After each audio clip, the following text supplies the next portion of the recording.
Dan saya ingat Pilkada Jakarta, kami tidak pernah nomor 1. Hasilnya? Bahkan seminggu sebelum Pilkada, kami ditempatkan nomor 3. Kami sudah terbiasa ditempatkan nomor 3, dan kami tetap optimis untuk bisa memenangkan dalam sebuah kompetisi Pilpres nanti, insya Allah.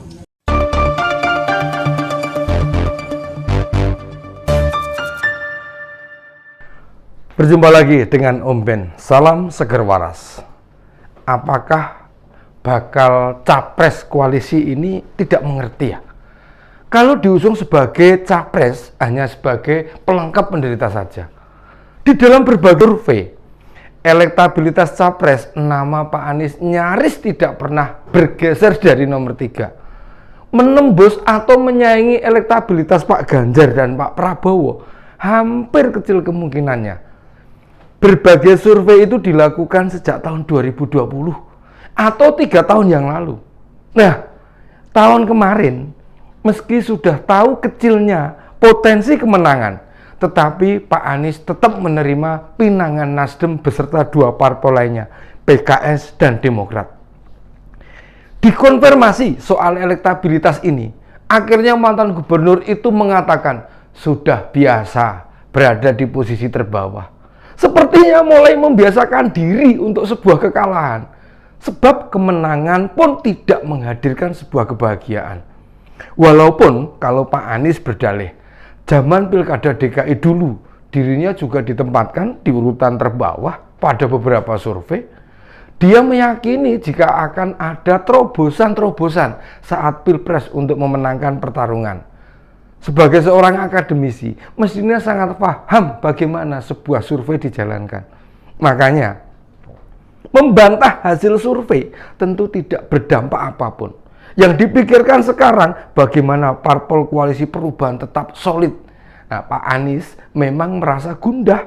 Beberapa parpol di luar koalisi mencoba menarik-narik anggota koalisi untuk bergabung bersama mereka. Dirinya tahu, menjadi pihak yang mudah dibatalkan untuk tidak jadi bakal capres karena Pak Prabowo dan Pak Ganjar berasal dari kader partai. Kalau tidak jadi mendaftar, ya parpol akan mengalami kerugian besar.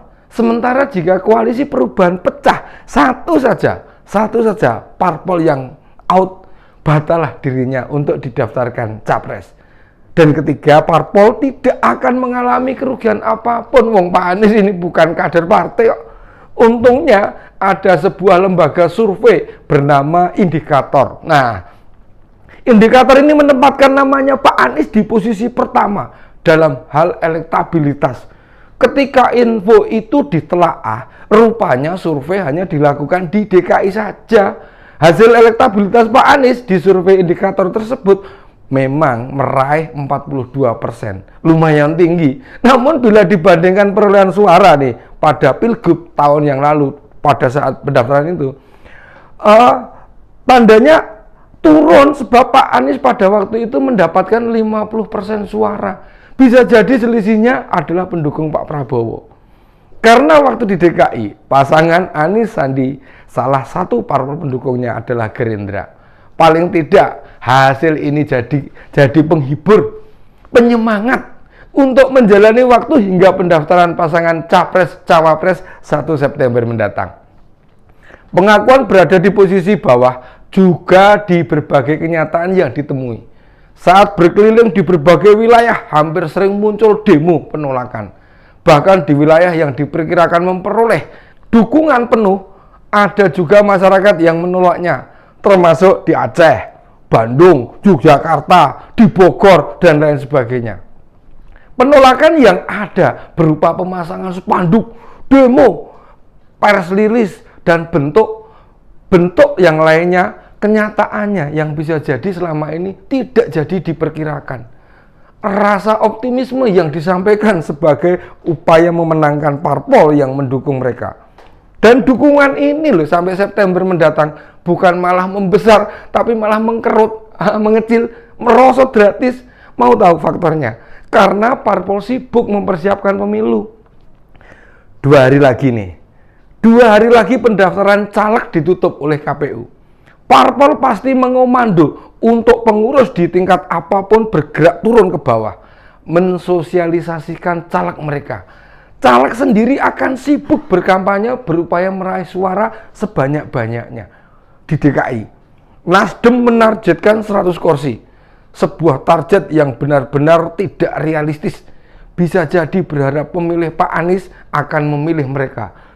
Tapi bukanlah mantan gubernur DKI lebih identik dengan PKS dibandingkan Nasdem? Apa mereka juga baik-baik saja? Tidak ada problem di internal partai. Nasdem lupa ya, meningkatnya suara mereka di 2014 dan 2019 karena faktor Pak Jokowi yang turut mendongkrak perolehan suara. Bisa jadi dalam bayangan Pak Paloh di 2024 akan begitu juga. Pak Surya sendiri nih menyadari respon publik pada bakal capres yang mereka usung tidak begitu besar, malah lebih sering mendapatkan penilaian negatif.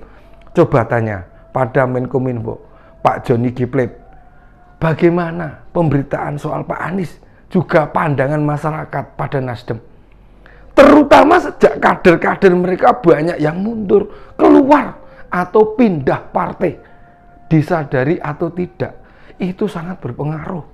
Belum lagi nih, serangan kader-kader Nasdem pada pemerintah, utamanya saat Presiden tidak melibatkan Nasdem dalam pertemuan anggota koalisi. Kondisi itu pula yang menjadikan penentuan bakal cawapres baru dilakukan. Setelah pengumuman siapa bakal cawapres Pak Ganjar dan Pak Prabowo, artinya Pak Surya paham memaksakan bakal cawapres potensial pasti akan ditolak. Dan yang pasti bersedia jadi bakal cawapres Pak Anies tidak digendaki oleh Pak Surya. Kita tahu ada 3 nama yang siap dipasangkan dengan Pak mantan rektor Paramadina itu. Ketiga itu, pertama Mas AHY, yang kedua Pak Aher, dan yang ketiga Pak Sandiaga Uno.